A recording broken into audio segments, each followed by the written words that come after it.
But we're not expecting barazas and the PR stands.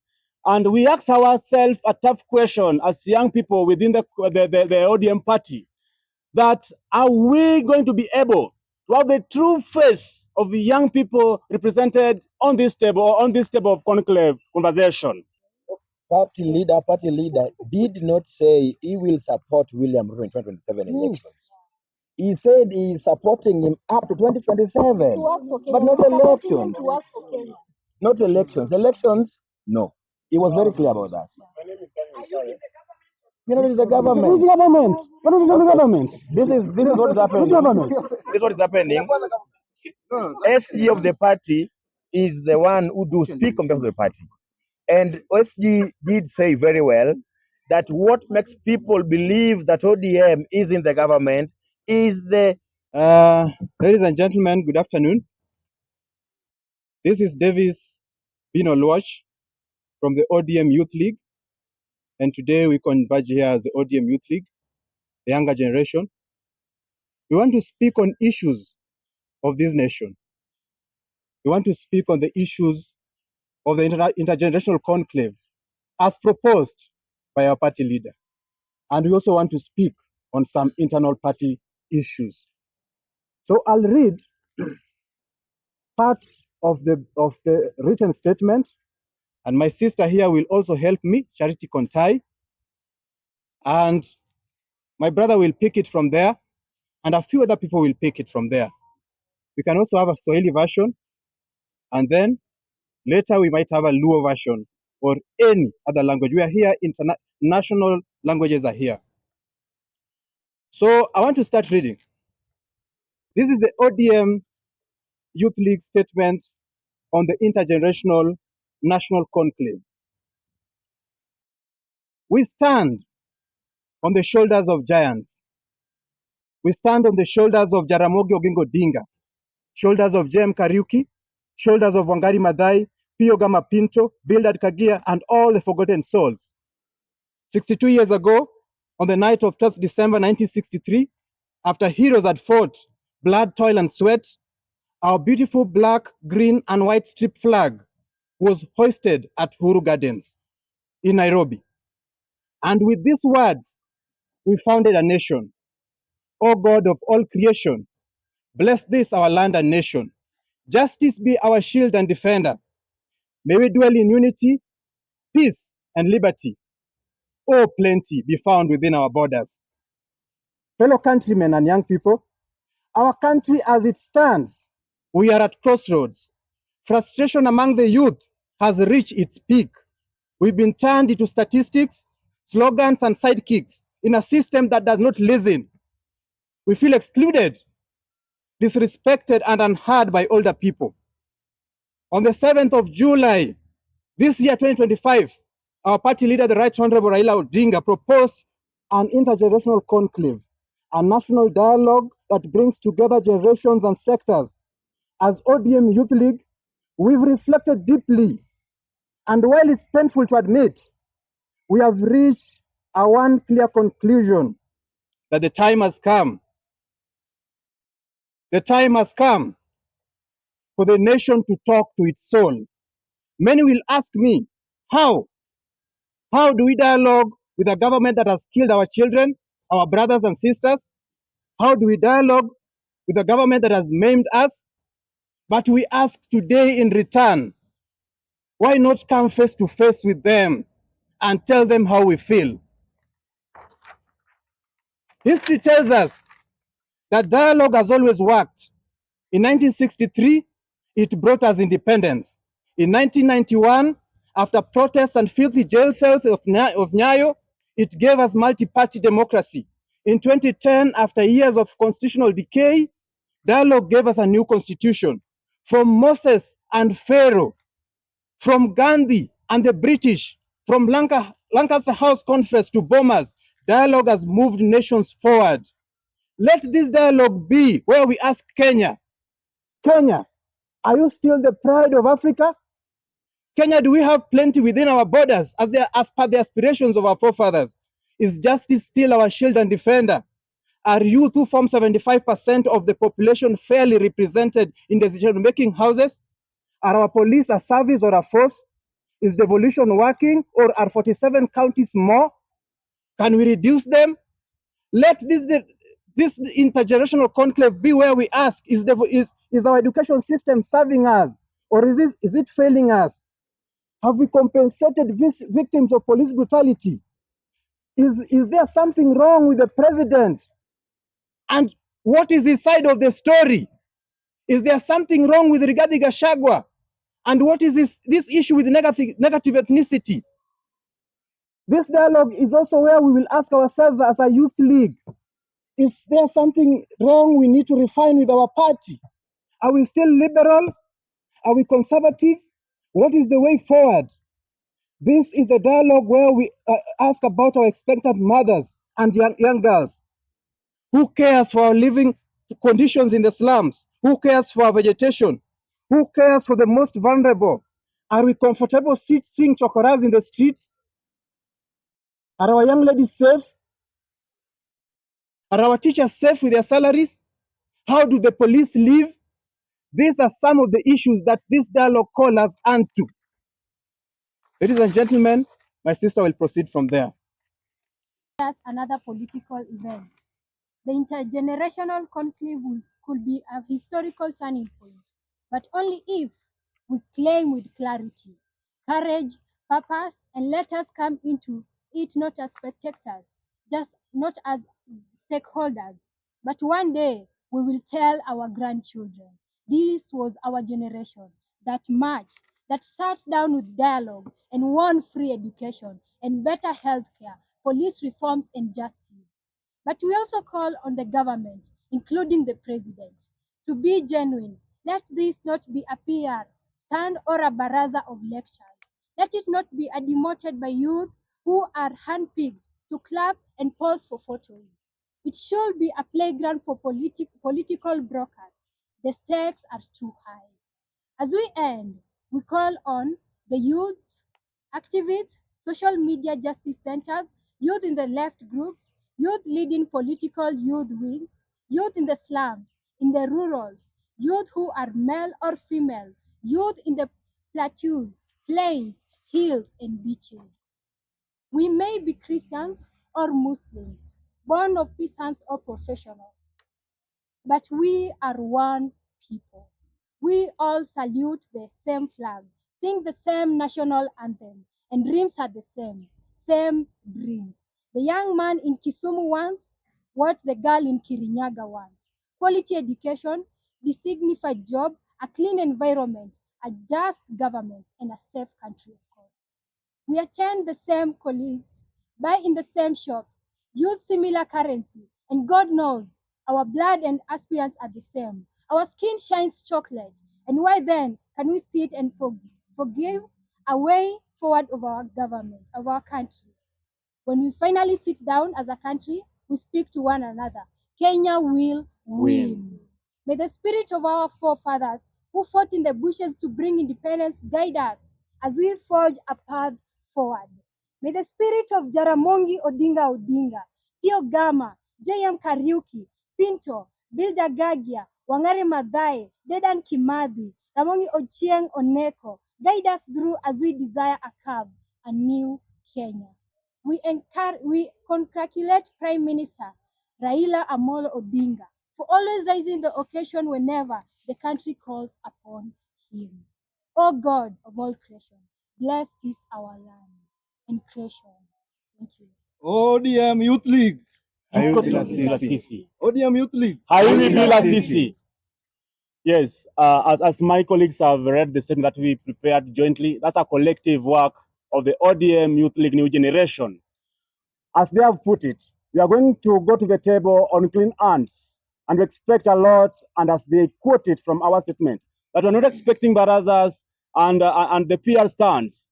And we ask ourselves a tough question as young people within the ODM party, that are we going to be able to have the true face of the young people represented on this table of conclave conversation? To the fourth state, we must agree that as going to this table for conversation, we have had many conversations in the country, but we have never had any like this one for intergeneration.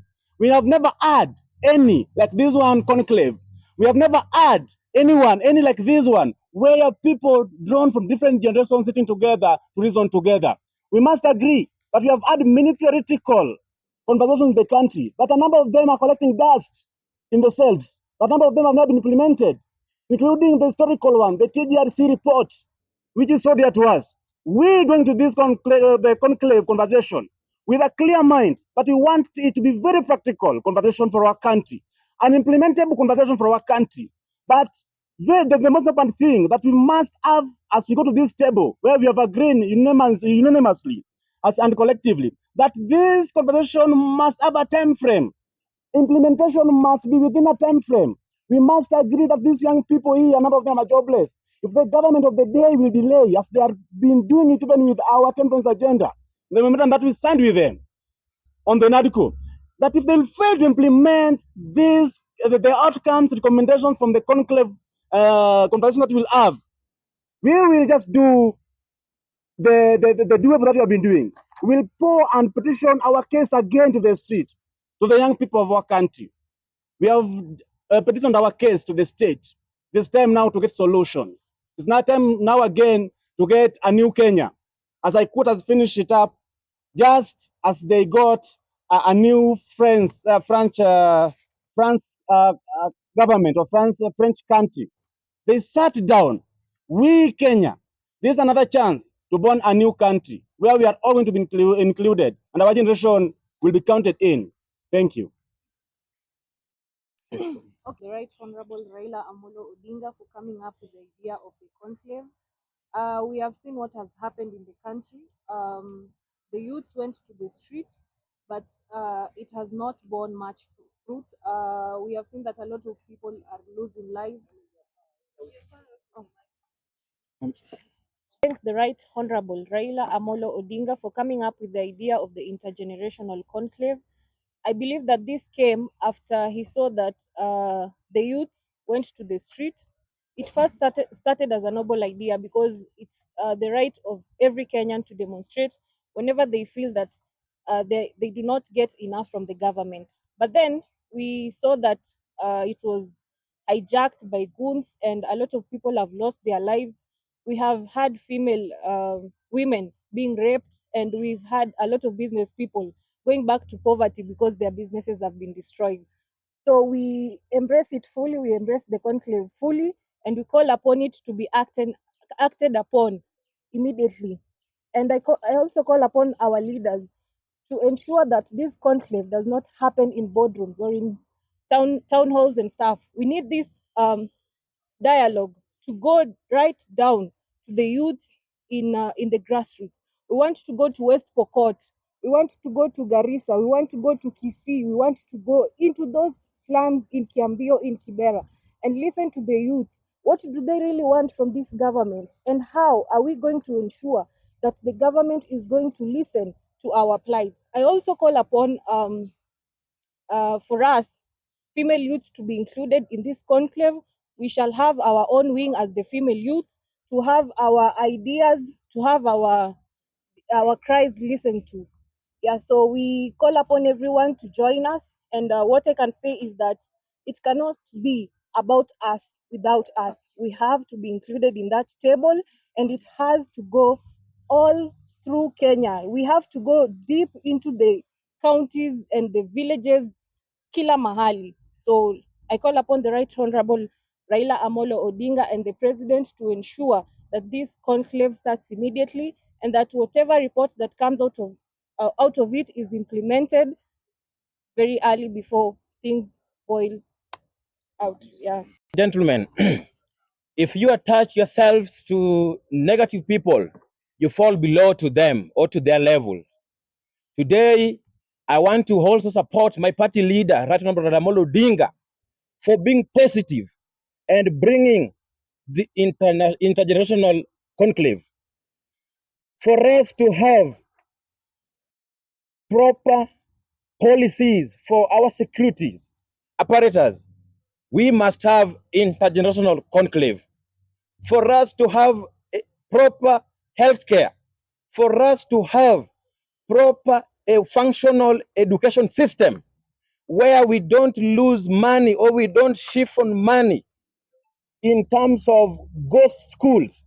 We must come as youths to sit down and have conversation about that, for us to ensure that we have medicine in hospitals. If government cannot produce that, we as youth, what are we doing? We must come together and have conversation around that. For us to do away with this shoot the leg, we must as youths come to do, or rather give good policies, what we think should be done by the government. That is why we as youth, we are calling for this dialogue, and we need it to be implemented immediately. And we are making a clear call to our young people. Come out, join us. Let us have a conversation together. Let us make Kenya great. Let us go out, walk in all the parts of this country. Let us have a conversation. It is possible. I can do it. You can do it. We can do it. I plead with all youths across the nation. We come, we support this conclave because it is something that is going to bring fruit into this nation. If we want to play, or rather we want to listen to people who have negative ideas, we will not make a move as a country. The people who are going to suffer most are youth. Therefore, it is my plea that even as we sit here, I want to believe that we have a concept on how this thing should be done. And it is good that we have a leader who has given us an idea. Of course, it is youth that will spearhead this. I plead with young people, please come out. Let's join hands together. Let's fight this together. It is possible. Even if you don't want President Ruto to be in power, come, let us have a conversation around that. Because you cannot say, oh, this, you don't want this, yet you are out. Let's have a conversation. How do we go about it? We must come out together. We must do this. Intergenerational conclave must happen. We must do it. We can do it. And it's going to happen. We are putting our voice. Let this go to all youth across the nation, across the political divide, that we're calling upon all of you, irrespective of your party that you belong to. We are not siding. We are not saying that it must be done, or rather we will force you by the rules of the party. No, it is a conversation. You can speak your mind. ODM is a liberal party. You've seen it is the only party where a leader can differ with the party leader and nothing happens to him because it's a liberal party. We are a democratic party. Let's come together.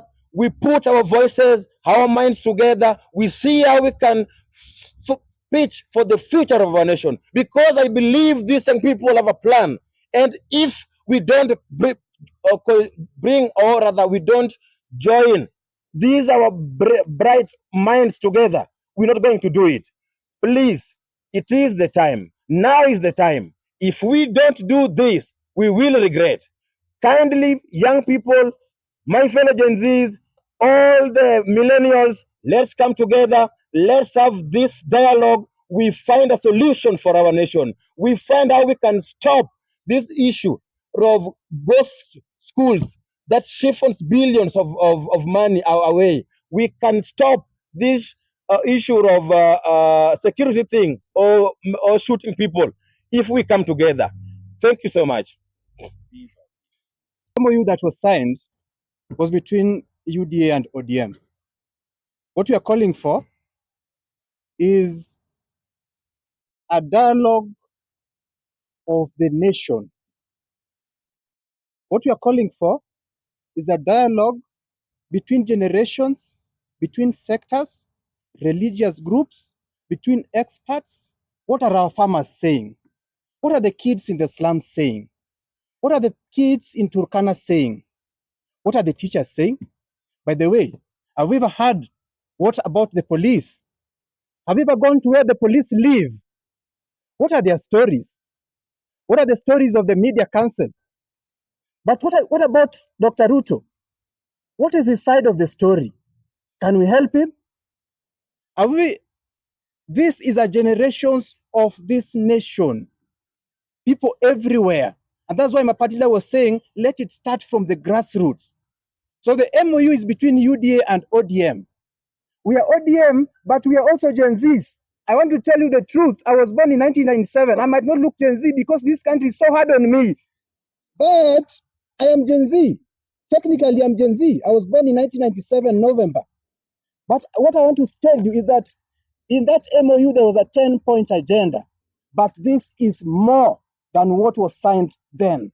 So what we are saying, and as my brother has put it, let all the generations embrace this. Let it be known that what did we achieve? Of course, we went to the streets. I was there. I've been in all the streets, even including the Saba that was not so much embraced with the people in my circle. But what I'm saying is that we've been in the streets. We touched into the parliament. But what did you achieve? What will we say 30 years to come? What did we achieve as a generation? The people in 1963 will say they achieved their independence. And today we fly our own flag. We have a black president. The people in 1980s will say we have multipartyism. And today we have ODM and UDA and Jubilee. And now we celebrate multipartyism. The people in the 2000s, early 2000s will say we fought. And that's what my SG was saying, Honorable Sifuna. He fought in the streets. They removed the Nyayo regime and they got a new constitution. Oh, what did we do in the year 2025? What have we achieved? And that's why we are saying in the next 30 years, let us be accountable to the next generation. Let us pass a torch, a clear torch that this is what we did. We gave them free education. That is one of the key. Actually, we have a concept for the conclave. We will want education discussed there, police reforms discussed there, devolution discussed there, and the future of the nation. Thank you, Vincent Afandi. Yes. We have a concept for that. That's why I said that here we have Gen Zs who are experts. And we sat down and we developed a concept. The criteria, as proposed by us, is that we go to our polling stations and to our wards. People in the wards know each other. They can sit down in a baraza somewhere and elect a presiding officer somewhere, a secretary somewhere. Then they will write their issues from the ward and in the slums and in the deserts. After that, the issues from the polling stations will be picked. There will be delegates from the polling station to the ward, 10 per polling station. Then they will have a ward conclave, mini conclaves in the ward. The ward will elect delegates from the ward to the county. Then we'll have mini conclaves at the county level. Then after that, we'll have also generational mini conclaves. We will need a Gen Z conclave, mini conclave. We will need a Gen Alpha mini conclave. We will need religious groups mini conclave. We will need, the media have also been complaining that they have been beaten in the streets. We will need a media mini conclave. We will need every other person, even the people in government, even the police will have their mini conclave of reforms they want of a new Kenya. Then after that, we'll have a major conclave. That's what we are doing. Maybe we'll go to Bomas or we'll find KICC or anywhere. Then all these mini conclaves will bring their resolutions to the table. That is what we proposed here, that the media can do it. Media is a neutral ground. We have, as political parties, we have a center that unites us. It's called the Center for Multi-Party Democracy, can do that. We can find somewhere from international people, they can help us do it. We need a neutral ground. This thing cannot be done at State House, of course. That is a home ground to President Ruto. This thing cannot be done in our institutions of higher learning. That is the home ground to the students. We will need a neutral ground and a neutral referee and a neutral mediator. That is as per our concept.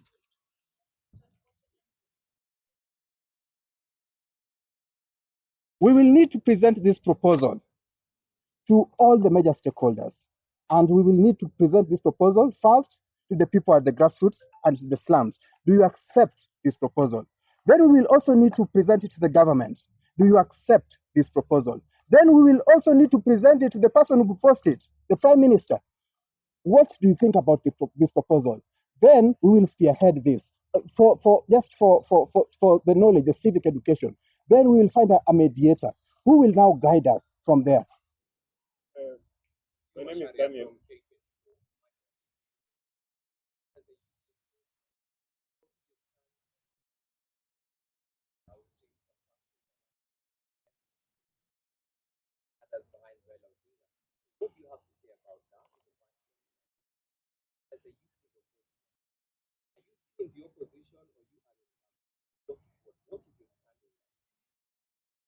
You want to answer that? Let me give my brother to answer that. But that's a very easy question. I'll start with the second question. In our constitution 2010, we don't have opposition, all the minorities and the majorities. And ODM doing that since the 2010 constitution, we have been the minority side of government in the parliament. People have presumed, and Kenyans have stuck to the old constitution that we have the opposition. We must agree that we are having institutions that need to check each other. The executive need to be checked by the legislature. So that's a question that I think we need to strengthen our institutions. The legislature need to be active, very independent, and without influence from state house or the executive arm of government. Number two, ODM as a party has remained a pro-people since its interception in 2005 to date. And you'll agree with me, that's why many Kenyans identify with this political party. We will remain the defenders of the people of Kenya and even beyond the borders of this country, because we have Kenyans in the diaspora as well. So we have the voice of the reason. We are the voice of those who are voiceless, those who can get opportunity to address the matters and issues affecting them direct. So we, ODM party, we are still a pro-people party. We are just a minority in the parliament, both the parliaments.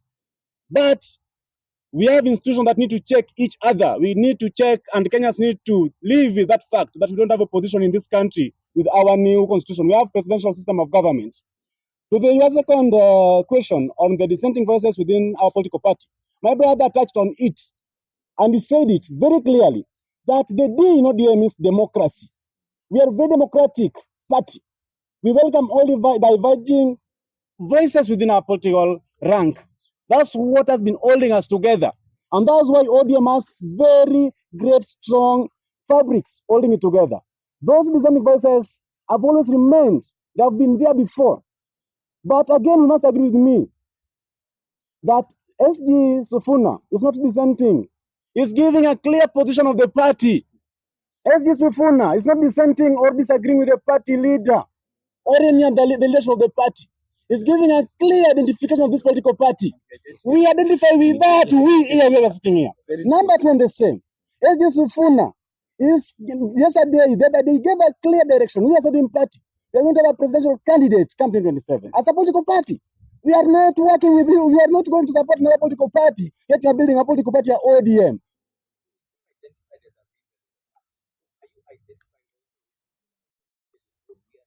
I think I've said that, my brother. Sifuna is not rebelling. Nobody's identifying with him as a rebel. He's the spokesman of the party. He's the is the official spokesman of the party. So the person that he gives, But about speaking, gives the truth and the position of the party. Also, just to add on that, I think yesterday, Right Honorable Raila Odinga also, he also clarified on that and said that Sifuna is the SG of ODM. Yes. and he speaks on behalf of the Yeah, party. and he's the patron, and he said that whatever Sifuna is saying is right, and it is his right to say whatever that he has. So whoever is calling him a rebel is calling him at a personal level, not as the party, because his honorable Raila already clarified on that. So Sifuna is not a rebel.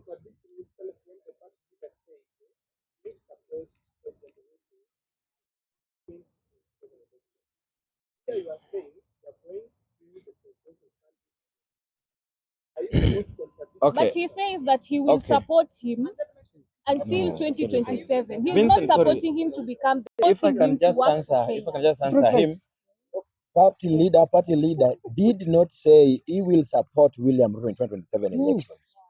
He said he is supporting him up to 2027, but not elections. To work for Kenya. Not elections. Elections, no. He was very clear about that. You know, it's the government. Who's the government? What is the government? This is what is happening. Which government? This is what is happening. SG of the party is the one who do speak on behalf of the party. And SG did say very well that what makes people believe that ODM is in the government is the arrangement that was made. And in fact, he is calling it arrangement, not a government. There is no any signed memorandum or document that shows that ODM is in government. And whenever that happens, of course, we are a very, very open party. We do make our things clear. Ungeshaona kwa media. Why should okay. My name is Daniel Sare. Why should the tribe onto that on the tribeless and leaderless? My brother will agree with me that today, after the 25th June last year, many youth-led organizations have been formed before that time. You'll agree with me again that the most recent one was even happened in our political party, ODM, when we had the young ladies who joined our political party, ODM. My brother will agree with me again that these are rallying that we have been having and campaigning on. We as ODM new generation, youth league leaders, that young people need to join and identify themselves with these political parties. These were the policies that run the country are being formed and being made. The policies running this country today were formed and made by the Kenya Kwanza Coalition and the UDA. We are telling these young people today that for them to influence the policies that run the country, they must identify with a political party. And possibly ODM is going to form the government of 2027 and beyond. They need to identify with ODM party and join it and influence the policies of that ODM, of this party, ODM, on how to run the country. I think our issue today was about the international conclave, and yes, I think okay.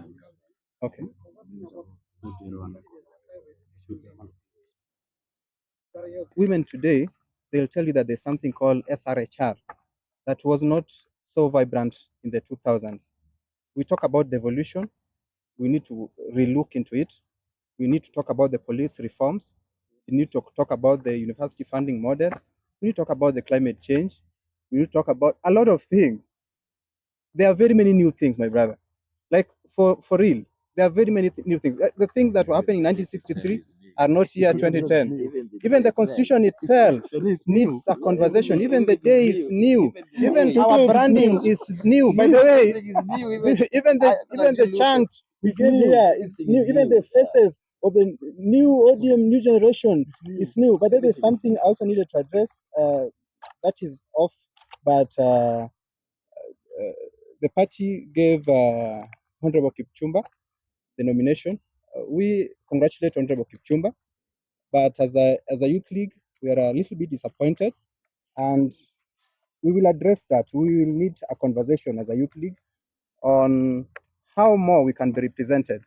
But as a youth league, we were disappointed. We expected that one of us will be nominated to be in parliament. But yes.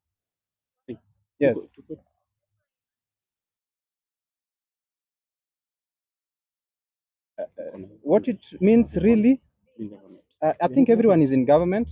The police are in government. We have members of. No, actually, that's what you see. That is history class. The 3 levels of government. Yes.